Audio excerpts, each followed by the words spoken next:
Now, we have been speaking about this throughout the day, and over the past few years, growth in South Africa has been dismal, and it's been accompanied by a rapid buildup of public sector debt. But is there a way to turn this around? And joining me now to answer this question and more is Anne Bernstein, who's the Executive Director at the Centre for Development and Enterprise. And many thanks for your time this evening. Let's start perhaps by looking at the problem, and really, is there a way of getting out of the current situation? Maybe also just paint a picture of what that situation is at the moment. Well, South Africa is deeply in debt. Our public finances are really precarious. Growth is almost stagnant, and we're on an explosive debt path. The debt is rising and rising. We're struggling to raise enough revenue, and as the economy shrinks, it's harder and harder to get revenue, and SARS has to be rebuilt after a decade of state capture. So the country is in a very difficult situation, and we're all paying the cost of that. It's from us paying more money for electricity that's intermittent, to millions of commuters who are struggling with a failing transport system, which is really bad, and many other things. The cost of money to buy a house or to get a loan for a house.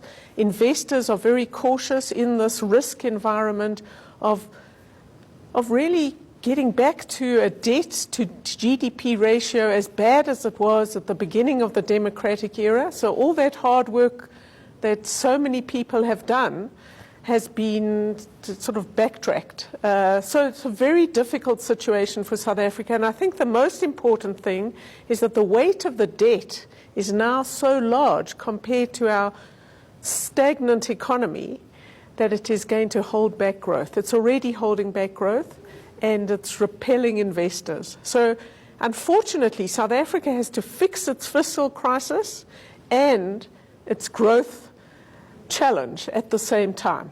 Which is a very difficult thing. I mean, Mark Kingon of SARS today said that the trouble with this is that they will never be able to get the SARS revenue that they need to contribute to the fiscal stability of the country unless some major changes are made. What are those changes looking like? Well, we agree that change has to happen. The country does need a new economic strategy, and we have to cut the cost of the state. If you look at both the state-owned enterprises and government expenditure, this is just far too high. And the problem is we don't get value for that. So we've borrowed lots and lots of money, but we've used it to build power stations that don't deliver power. So we're not getting revenue from those new infrastructure investments to help pay back the debt. So what we have to do is, unfortunately, quite a long list. We have to cut expenditure in the state. That does mean looking at the size of the wage bill, but particularly to hold back the pressure for that to grow at the rate that it has, which has been much too high.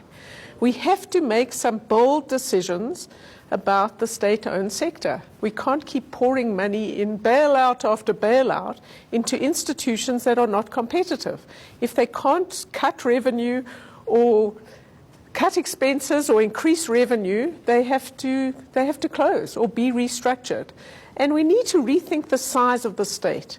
There are many things the state does that could actually be done in the private sector. Not all, but we need to rethink that and see if we liberalize markets, if we can have competitive markets, then private players could deliver services at a cheaper rate. But most important of all, we have to get growth going.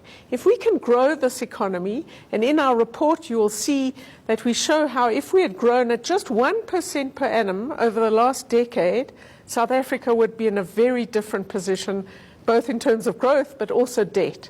So if we can get growth going, that will help the fiscal crisis. So there's an intimate relationship between the fiscal problems that we have and the growth problems, and we have to make headway on both at the same time. Now, the important point is we don't have to fix everything at once tomorrow.